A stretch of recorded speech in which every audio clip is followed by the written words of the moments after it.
Everyone, मेरा नाम है Gautam Tripathi. Welcome back to CUET by Super Grades. अगर आप अभी क्लास 12th में पढ़ाई कर रहे हैं और आप कोई बहुत अच्छी यूनिवर्सिटी के एंट्रेंस एग्जाम्स की प्रिपरेशन कर रहे हैं, तो आपको पता होगा कि दो ऐसी यूनिवर्सिटीज, पहली आपकी क्राइस्ट यूनिवर्सिटी और दूसरी आपकी अशोका यूनिवर्सिटी, जिनके जो एंट्रेंस एग्जाम है वो सेम डे पर क्लैश कर चुके हैं। यानी दोनों के एंट्रेंस एग्जाम होने वाले हैं सेम डे पर। अब बच्चों के सामने एक काफी बड़ी समस्या, दुविधा की खड़ी हो चुकी है कि कौन सा एंट्रेंस एग्जाम में पेयर करें, कौन सी यूनिवर्सिटी के लिए हम लोग तैयारी करें। काफी इंपॉर्टेंट हो जाता है, क्योंकि एक तरफ है क्राइस्ट यूनिवर्सिटी, जिसमें आप लोग 120 से भी ज्यादा कोर्सेज कर सकते हैं। चाहे आप लोग बीएलएलबी की बात करें, चाहे आप लोग बीबीए की बात करें, आप बहुत सारे कोर्स कर सकते हैं। और वहीं पे अगर आप लोग का मन है कि हमको लिबरल आर्ट्स के अंदर अपना जो करियर बनाना है, तो उसके लिए आपका अशोका यूनिवर्सिटी का ऑप्शन होने वाला है। पर बहुत सारे बच्चे होते हैं जो दोनों ही यूनिवर्सिटी के एंट्रेंस एग्जाम्स में अपियर होते हैं, तो अब उनके सामने समस्या खड़ी हो चुकी है। तो चलिए इस वीडियो को स्टार्ट करते हैं, बात करते हैं कि क्या समस्या है और उसका जो है समाधान कैसे होने वाला है। चलिए इस वीडियो को स्टार्ट करते हैं। तो सबसे पहले हम लोग देखेंगे कि इस वीडियो में लोग क्या क्या टॉपिक कवर करने वाले हैं। तो क्राइस्ट यूनिवर्सिटी का जो है एंट्रेंस टेस्ट, उसको देखने वाले हैं। मतलब इसको हम लोग शॉर्ट में सीयूटी बोलते हैं। तो हम ये देखने वाले हैं कि इसका जो है वो सिलेबस क्या रहता है, इसका जो है एग्जाम पैटर्न क्या रहता है, इसका सिलेबस क्या रहता है। फिर हम लोग अशोका एप्टीट्यूड टेस्ट, जिसको हम लोग एपीटी के नाम जानते हैं, अशोका एप्टीट्यूड टेस्ट, उसके बारे में हम लोग बात करने वाले हैं। साथ में हम लोग इंपॉर्टेंट टिप्स के बारे में बात करने वाले हैं कि क्या करना है। हमारे चैनल पे ऑलरेडी क्राइस्ट यूनिवर्सिटी का एंट्रेंस टेस्ट के बारे में और आपका अशोका एप्टीट्यूड टेस्ट यानी अशोका यूनिवर्सिटी के बारे में हम लोगों ने एक वीडियो डाला है, जाइए उसमें देखिए। काफी सारी प्रॉब्लम्स आपकी वहीं से रिजॉल्व हो जाएगी। ठीक है, आपको समझ में आएगा कि दोनों यूनिवर्सिटी की क्या विशेषताएं हैं, क्या दोनों के अंदर ऐसी चीजें जो उनको डिफरेंशिएट करती है। तो उसके माध्यम से आप लोग जो है डिसीजन ले पाएंगे। क्योंकि अगर लिबरल आर्ट्स के अंदर आपको करियर बनाना है, तो आप लोग अशोका यूनिवर्सिटी को भी प्रेफर कर सकते हैं, और क्राइस्ट यूनिवर्सिटी को अगर आप लोग जाना चाहें तो वहां भी जा सकते हैं। दोनों की प्लेसमेंट रिपोर्ट भी काफी शानदार, उस वीडियो में हम लोग प्लेसमेंट रिपोर्ट के बारे में भी बात करिए। कौन कौन सी कंपनीज आती है, क्या रिक्रूटमेंट वाला रेगुलर रहता है, कितने नंबर ऑफ प्लेसमेंट होते हैं, सबके बारे में डिस्कशन किया हुआ है, जाइए उसको अपेयर कीजिए। लेकिन एक आपको इंपॉर्टेंट चीज बता दूं कि अगर आप लोग ध्यान से देखेंगे, तो जो क्राइस्ट यूनिवर्सिटी का एंट्रेंस एग्जाम है, ये भी आपका 7 दिसंबर को है। यानी ये भी आपको 7 दिसंबर को होने वाला है। और इसका अशोका एप्टीट्यूड टेस्ट जो है, ये भी आपका 7 दिसंबर को होने वाला है। दोनों एंट्रेंस एग्जाम आपके यही होने वाले हैं 7 दिसंबर को। यानी बच्चों के सामने कहीं ना कहीं प्रॉब्लम है। ये फर्स्ट राउंड की बात कर रहा हूं। जो फर्स्ट राउंड है अशोका एप्टीट्यूड टेस्ट का, वो 7 दिसंबर को है। ठीक है, क्योंकि इसका जो लास्ट डेट है फॉर्म फिलिंग की, वो आपकी होने वाली है 26 नवंबर को। ठीक है, 26 नवंबर जो होने वाली है इसकी लास्ट डेट फर्स्ट राउंड के लिए। और उसके बाद आपका ये जो है 7 दिसंबर को जो है ये होने वाला है। साथ में अगर आप सीयूटी के इसके लिखेंगे क्राइस्ट यूनिवर्सिटी की, तो इसकी 1 दिसंबर जो होने वाली है लास्ट डेट फॉर्म फिलिंग की, और इसका एग्जाम जो है 7 दिसंबर होना है। लेकिन ये फर्स्ट राउंड है। इसके बाद अभी सेकंड राउंड भी होगा, जो आपका बाद में होगा, और इसके ऊपर हमने ऑलरेडी वीडियो बनाया हुआ है, जहां पे आप देख सकते हैं दूसरी डेट इसकी क्या रहने वाली है। साथ में हमारा एक और वीडियो आने वाला है, जिसमें हम लोग अपकमिंग एंट्रेंस एग्जाम के बारे में कवर करने वाले हैं, तो वहां से भी आपको काफी क्लैरिटी जो है मिल जाएगी। चलिए आगे बढ़ते हैं।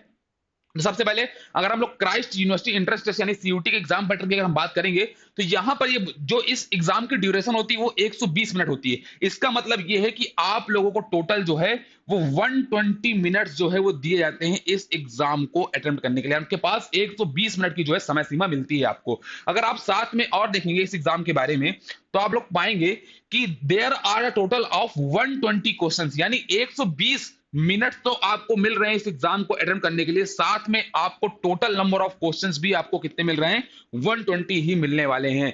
ठीक है, साथ में अगर आप देखेंगे तो note that there shall be 1+1, यानी अगर आप एक क्वेश्चन सही करते हैं इसके लिए, यानी अगर आपने एक क्वेश्चन सही किया है तो आपको उसके लिए जो है +1 मिलेगा। और अगर आपने क्वेश्चन गलत कर दिया तो उसके लिए आपकी 0 पॉइंट यानी -0.25 की जो है आपकी निगेटिव मार्किंग होने वाली है। जो मैंने आपने रखा है कि -0.25 की निगेटिव मार्किंग होने वाली है। इसका अगर आप देखेंगे तो आपके लिए बहुत सिंपल सा है कि 120 में से 120 आपका टारगेट होना चाहिए, क्योंकि यही है आपका एंट्रेंस एग्जाम। और इसके लिए समय सीमा भी आपको 120 मिनट ही मिलने वाली है। यानी 1 मिनट पर क्वेश्चन के हिसाब से यहाँ पे कुछ जो है मोटा मोटा आपका होने वाला है कि आपको 1 मिनट में ही एक क्वेश्चन जो है सॉल्व करना है, तभी आप कुछ इसमें कर पाएंगे। अब कुछ क्वेश्चन हो सकते हैं आपके 30 सेकंड में भी सॉल्व हो जाए, कुछ हो सकता है आपको ज्यादा टाइम मिल जाए, तो आपको यहाँ पे टोटल टाइम जो है कवर करना पड़ेगा। ठीक है, अगर हम आगे देखेंगे तो इसके एग्जाम पैटर्न में अगर देखेंगे तो आपसे इंग्लिश लैंग्वेज पूछी जाती है, आपसे जनरल नॉलेज पूछा जाता है, आपसे फंडामेंटल अकाउंटिंग पूछी जाती है, आपसे रीजनिंग पूछी जाती है, आपसे मैथमेटिक्स पूछी जाती है, आपसे डेटा एनालिसिस एंड इंटरप्रिटेशन जो है आपसे पूछा जाता है, डीआई आपसे पूछा जाता है। अगर आप इंग्लिश लैंग्वेज में देखेंगे तो इसके आपको टोटल 25 क्वेश्चन देखने को मिलते हैं, और उसके लिए आपको 25 मार्क्स मिलेंगे, क्योंकि सिंपल सी बात है कि हर क्वेश्चन के लिए 1 मार्क ही होने वाला है। साथ में अगर जनरल नॉलेज देखेंगे तो इसमें भी आपको टोटल 20 क्वेश्चन देखने को मिलने वाले हैं। फंडामेंटल अकाउंटिंग के आपको केवल 10 क्वेश्चन मिलने वाले हैं, लेकिन ये काफी इंपॉर्टेंट जो है रोल प्ले करता है आपका इस एग्जाम में।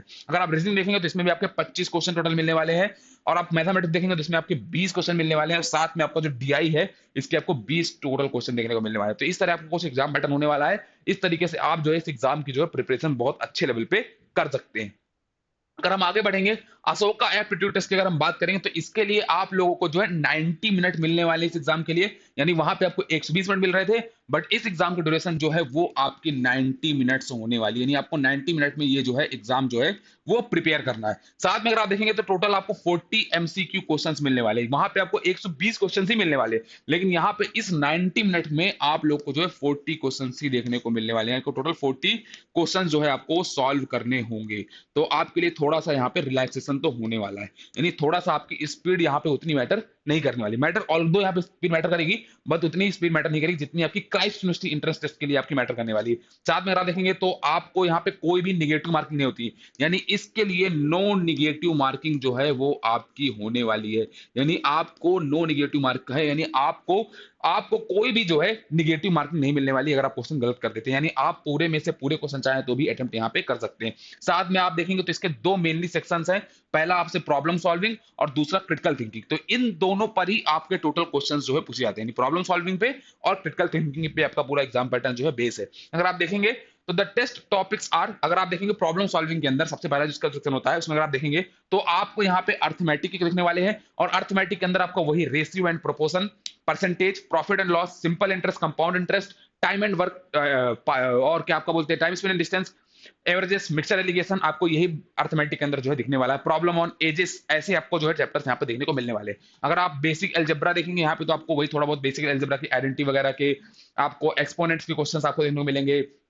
आपको इंडाइसेस और सर्च के क्वेश्चन देखने को मिलेंगे, आप लोग को लॉग के क्वेश्चन देखने को मिलेंगे, साथ में विजुअल रीजनिंग जो है आपको यहाँ पर देखने को मिलने वाली है। ठीक है, साथ में आप लोग को जनरल प्रॉब्लम सॉल्विंग स्किल यहाँ पे टेस्ट होगी, और आपका डेटा एनालिसिस जो आपका चेक होगा, यानी डीआई आपका जो चेक होने वाला है। साथ में यहाँ पे आप लोग को एचसीएफ, एलसीएफ, एलसीएम, इसके जो क्वेश्चन है एलसीएम एचसीएफ के, इसके क्वेश्चन भी आपको दिखने वाले, ज्योमेट्री के क्वेश्चन भी आपको दिखने वाले, तो ऐसे डिफरेंट डिफरेंट टाइप के क्वेश्चन जो है आपको प्रॉब्लम सॉल्विंग के अंदर जो है देखने को मिलने वाले। अगर हम आगे बढ़ेंगे तो आपका जो दूसरा सेक्शन है वो आपका क्रिटिकल थिंकिंग। क्रिटिकल थिंकिंग के अंदर आपका जो पहला आपसे टाइप ऑफ क्वेश्चन पूछे जाते हैं वो पूछे जाते हैं इवैल्यूएटिंग आर्गुमेंट्स, यानी आपको आर्गुमेंट दिए जाते हैं और उनको आपको इवैल्यूएट करना होता है। साथ में अगर आप देखेंगे तो लॉजिकल रीजनिंग आपसे पूछी जाती है, तो लॉजिकल रीजनिंग के अंदर आपको वही सिलेबस जो आपका होता है, अगर आप देखेंगे तो आपको ब्लड रिलेशन हो गया, अरेंजमेंट्स हो गया, साथ में आप लोग को फिगर मैट्रिक्स हो गया, रैंकिंग बेस्ड ऑर्डर क्वेश्चंस हो गया, सिलोजिज्म्स हो गया, तो ऐसे आपको कुछ जो है वो क्वेश्चन देखने को मिलने वाले हैं। Analysing cause and effect, cause and effect के क्वेश्चन आते हैं जिसमें आप लोग को एनालाइज करना होता है कॉज एंड इफेक्ट को, तो ये आपसे भी जो क्वेश्चन है पूछे जाते हैं। तो इन तीनों को बेस पे ही आपका पेपर आपका होने वाला है क्रिटिकल थिंकिंग का। ठीक है, अगर हम लोग आगे बढ़ते हैं तो आप लोग के लिए इंपॉर्टेंट टिप्स क्या होने वाली है, तो एक बार आप जो है डिसाइड कर लीजिएगा कि आपको लिबरल आर्ट्स के अंदर अगर आपको करियर बनाना है तो मेरे हिसाब से अशोका यूनिवर्सिटी आपके लिए एक बेहतरीन ऑप्शन हो सकता है, और अगर आप वो बीबीए जैसे कोर्सेज करना चाहते हैं तो आपके लिए जो है क्राइस्ट यूनिवर्सिटी एक अच्छा ऑप्शन हो सकता है। तो इसके बेसिस पे आप अपना डिसीजन बना सकते हैं। बाकी इनके 2 राउंड होते हैं, तो अगर आप पहला राउंड में पेयर नहीं कर पा रहे तो दूसरे राउंड में भी कर सकते हैं। अगर आप देखेंगे तो जो सिलेबस है वो लगभग लगभग सेम टू सेम होने वाला है, मतलब आपका सेम टू सेम जो है वो सिलेबस ऑलमोस्ट होने वाला है। मतलब अगर आप देखेंगे तो ये एकदम मिक्स एंड मैच टाइप का सिलेबस है, यानी अगर आप देखेंगे तो 70% ऑफ दी जो सिलेबस है वो सेम टू सेम दोनों एंट्रेंस एग्जाम का होने वाला है। 70 to 80% जो आपका सिलेबस है वो सेम टू सेम होने वाला है। तो इस तरीके से आप जो है एक एंट्रेंस एग्जाम की प्रिपरेशन करके दूसरे एंट्रेंस एग्जाम को भी जो है कवर कर सकते हैं। बाकी अगर आपको कोई डाउट आ रहा है तो आप जो वीडियो इनके बने हैं उनके माध्यम से अगर आप जाएंगे तो आपको इन यूनिवर्सिटीज के बारे में काफी डिटेल इंफॉर्मेशन मिल जाएगी, तो आप एक डिसीजन बनाने में आपको और हेल्प मिलेगी। बट बाकी जो मेरा थॉट प्रोसेस था वो मैंने आपके साथ शेयर कर दिया कि लगभग 70 to 80% सिलेबस जो है सेम है, तो आप लोग एक इंट्रेंस एग्जाम को प्रिपेयर करके दूसरे को भी अप्रोच कर सकते हैं। और अगर कोई डाउट आ रहा है स्टिल तो आप कमेंट के अंदर पूछ सकते हैं। मिलते हैं नेक्स्ट वीडियो में, तब तक के लिए चैनल को सब्सक्राइब कर लेना, सो दैट आपको सामने अगर कोई भी ऐसी डाउट आए, कोई ऐसी परेशानी है, दुविधा है, तो आप आकर यहाँ पे रिजॉल्व कर सके। मिलते हैं नेक्स्ट वीडियो में। Thank you so much.